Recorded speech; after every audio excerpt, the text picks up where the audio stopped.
Welcome to Operation Pixel with more Diablo 2. We're back and ready to finish the final leg of the journey. Yep. Starting here in Act 5, which is pretty cool, just because it's like this big citadel place. Act 5 is, I don't know, it's probably my second favorite act just because of It's a pretty cool act. Which one's your first favorite? Act 4. Oh, right, yeah, you mentioned that. Yeah. I guess if I had to sit here and like pick out which ones from like, favorite to least favorite, I'd probably go like Act 5. Act 5 is right behind Act 4, sorry, but then I'd probably say like Act 2 being third place, and probably Act 1, then Act 3. Yeah, Act 1 is fine. I feel like the problem is that it's like nothing too interesting happens there. It's mostly just kind of like an easy, just getting into the game kind of moment. It's just kind of like the transition into getting used to the playing. And Act 1 is almost kind of like a homage to Yeah, the original sort of, Diablo. Yeah, I guess it is almost sort of like the starting point. Just trying to bridge that gap between good old Tristram and where we're at now. But yeah, once you get to Act 2, it's like that's when you really kind of get the cool elemental feel of the game. And yeah, the adventure has really begun at that point. You're already sort of a hero on the adventure. Other than the bugs. And all Yeah, the well, I mean, like I enchant- said, yeah, really, those beetles. beetles. That's entirely the reason I don't like Act 2 is the lightning beetles. Yeah. Besides them, it's a perfectly fine act.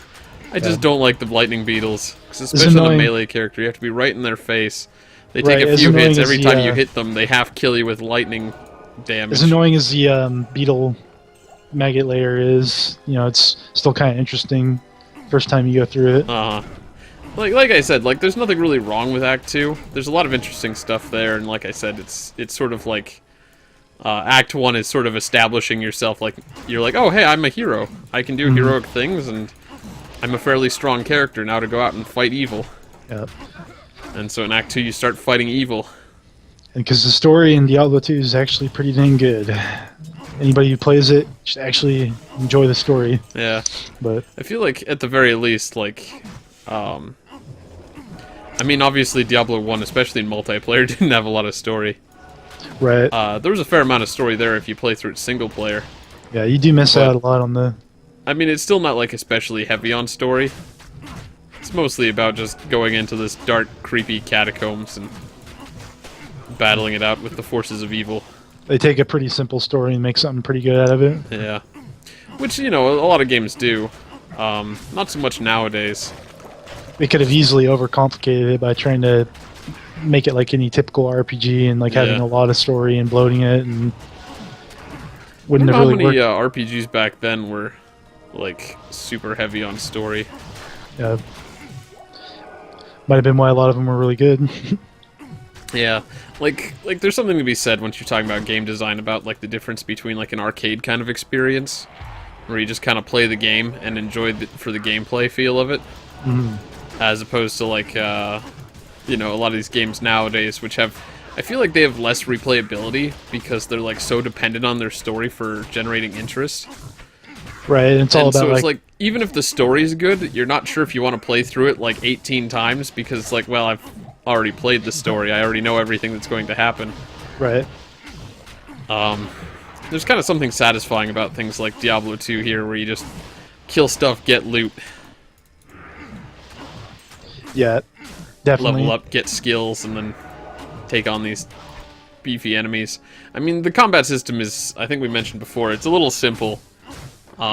We haven't gotten to Bale yet, but Bale's probably the most interesting enemy in the game because the fight actually moves around and he's got skills that you actually can try to actively avoid and get out of the way of, or Right. stuff like that. Diablo, I guess, had a little bit, a few moves where you can you're like, oh crap, he's shooting lightning at me, I should move. Yeah, the bosses are actually interesting. But for the most part, most enemies in this game, you just run up to them and hold down the mouse button or click a lot, depending on how you feel like doing it. Yeah. I guess if you're a Seems mage, you hold down shift and click a lot just to point your spells in the right direction. Yeah, the thing about the Diablo games too is it's really more about like the just hack and slash. It's like progression. Hmm. That's where all the fun comes from, is just getting better and just being killing a lot really quick and Yeah. seeing yourself It's improve. not a hard game, and that's fine.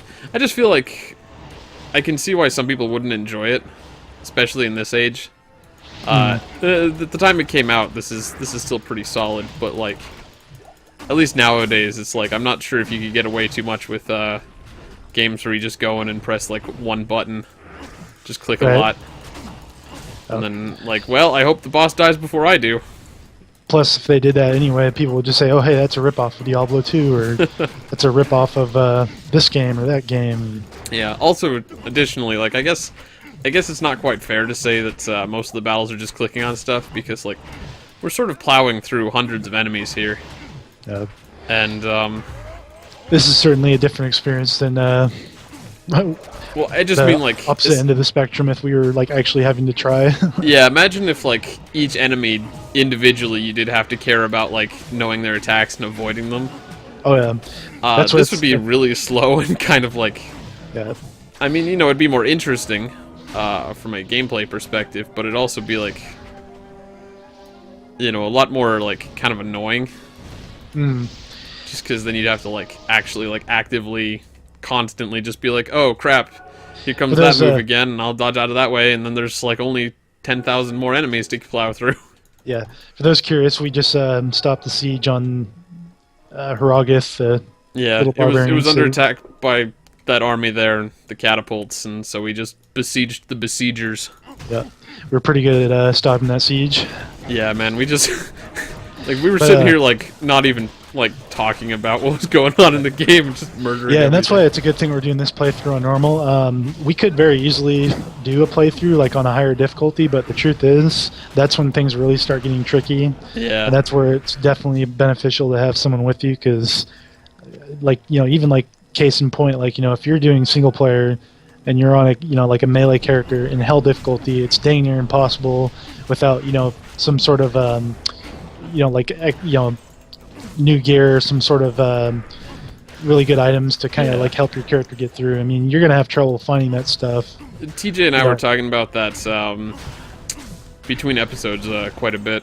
So that's one of the unfortunate problems with Diablo is that melee characters kind of get shafted in later difficulties. Just because, like, for characters like my barbarian here, we are completely gear dependent.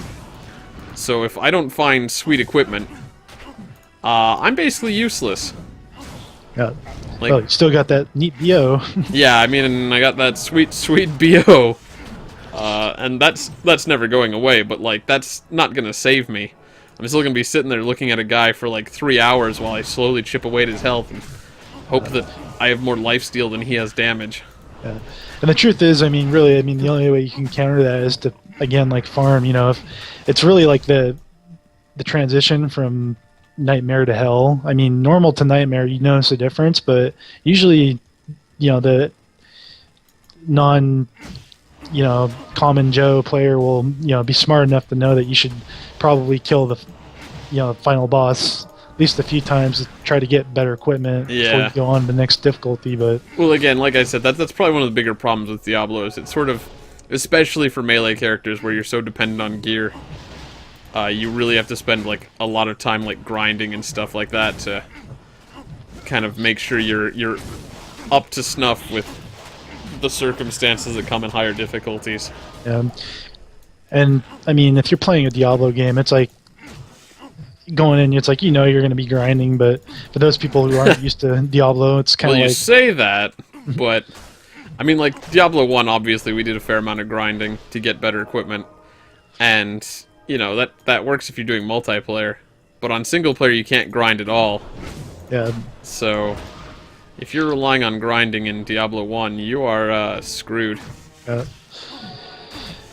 though I mean, yeah, again, it's like the benefits of multiplayer are certainly there. Mhm. Like again, like like in this case in Diablo 2, like I mean, like there's certain bosses you kill over and over, and it's best time management wise to just kill the bosses with the highest chance for loot, and uh, it goes on like that, so on and so forth. As you get into the higher difficulties. Yeah. And, Like I said, I just it's not that like it's a bad thing so much as long as you enjoy the gameplay, and this kind of progression of like kill stuff, get loot, and make your character more powerful. Yeah. But it could be seen as a shortcoming just to like repeat the game several times and grind bosses so that you can hopefully eventually get decent equipment. Yeah, it's kind of like that's the it's almost like just the addiction factor comes in. That it's like oh well, it's like I could get that really sweet sword for my paladin, or if I just get some better gear, I can plow through this level, or plow through this act of hell or whatever. But yeah, it definitely shows when you get to the higher difficulties. Like again, like Oot was saying, especially for melee characters, because there's so many immunities, and like in hell difficulty. Here in normal, it's like we got resistances. Some enemies take less damage from like poison or whatever, but and once you get to hell difficulty, that's when you start seeing like immune to physical, immune to fire, immune to lightning, whatever. Yeah, if I ran into immune to physical enemy, I would basically be 100% shut down. Yeah. Yeah, unfortunately, like, I mean, of course there's workarounds, but it's just for a lot of the melee characters, like, paladins, barbarians, druids, a lot of the time, if you're not a caster build, you're going to have yeah, it's a really bit of trouble. crippling. It's like, short of having, really good gear, it's going to be a pain in the butt. Yeah. I mean, like, it's one thing if, like, they add these enemies that, like, make you have to change up your tactics, right? Like, you're like, oh, well, I can't go about it the same way I have been doing everything. Right. But, like, in a game like this, melee characters are like, well, I built myself around Whirlwind or Concentrate or Zeal, and it's like, you can't really break away from that pattern unless, again, you find, like, some other piece of equipment that'll give you a damage type you need. Yeah, on your paladins and on your barbarians, like, you're going to want to get that point in Berserk, or you're going to want to get, like, Vengeance on a paladin. It's like just having a point that's, nice for situations like that, but it's still not going to save you the troubles, the pains of having to grind the enemy's health bar down. So, and HP definitely goes up, too. I mean, even, like, on, like, the lowest amount of players, the HP of enemies in hell is still pretty ridiculous. Yeah. And again, it's like just goes back to what you're saying, like about the gear dependency, and it's definitely a gear dependent game. I mean, characters like yours, at least, aren't quite so gear dependent. Like, if you die, like when you die in Diablo, it basically has never happened to us except for the one time TJ disconnected. But if you die in Diablo 2, you drop your body and all your loot. I guess we should be thankful it's a lot better than Diablo 1. Yeah. Yeah, they definitely. It's clear. I mean, from these playthroughs, I mean, anyone watching, you can tell. I mean, the differences we've talked about. Just from Diablo 1 to Diablo 2, there's been a lot of good quality of life improvements. But I mean, also just generally speaking, like we're just like wrecking this game. Like normally, I would have spent a few runs at least, maybe farming Mephisto back in Act 3 there. For some decent gear, but we didn't even bother with that this time around. Yeah, I mean, even like if you're playing single player, I mean, like just like your single player barbarian, you played that through on Players 8. If you'd done that on Players 1, it would have been the same thing, just plow through. I actually ended up not playing on Players 8 the whole way through on my single player barbarian. Oh, really? Okay. Around Act 3, I just decided to leave it at Players 1, just to speed things up, because like Players 8 didn't really change the game. It just slowed it down. Yeah. Essentially what Players 8 does, at least in my opinion, as far as I can tell, is it just, like, gives the enemies, like, 8 times more hit points. Yeah. It doesn't actually affect their damage at all, because if it did, then, you'd be running around getting one-hit killed by everything. So it doesn't really make the game harder or anything, and you don't get better loot for it, you just get better experience, because, like... Yeah, it basically just I guess normally it would be splitting it between 8 people. It just basically simulates the game as if there's 8 people inside the game, and of course that means there might be like a little bit more experience or whatever, but you're going to be spending more time killing enemies. Yeah. So like I said, at some point I decided that my time was more worthwhile to me than getting experience. Right. So I just started playing on Players 1 at that point. My character still ended up being over level 30 by the time he beat Bale. Yeah. But, And in here we case go. Here's anybody's the last wondering, guys. that's who we're off to. I mean, this Act 5 here, the whole point of it is just chasing down Bale. I think we Yeah, already said we're that. sort of fighting the war, leading the charge. But first we have to take back stuff, so the first part there was breaking the siege, and then the second part was freeing the prisoners of war. Yeah, it looks like we just saved the last one, so I Yep, so we think we're should be good pretty here. much Next up, we gotta go to the go. far end of this area, and I'm just gonna say screw it to all these guys, because we already killed them all, basically. So yeah, next time on Operation Pixel, we'll continue besieging Bale's forces.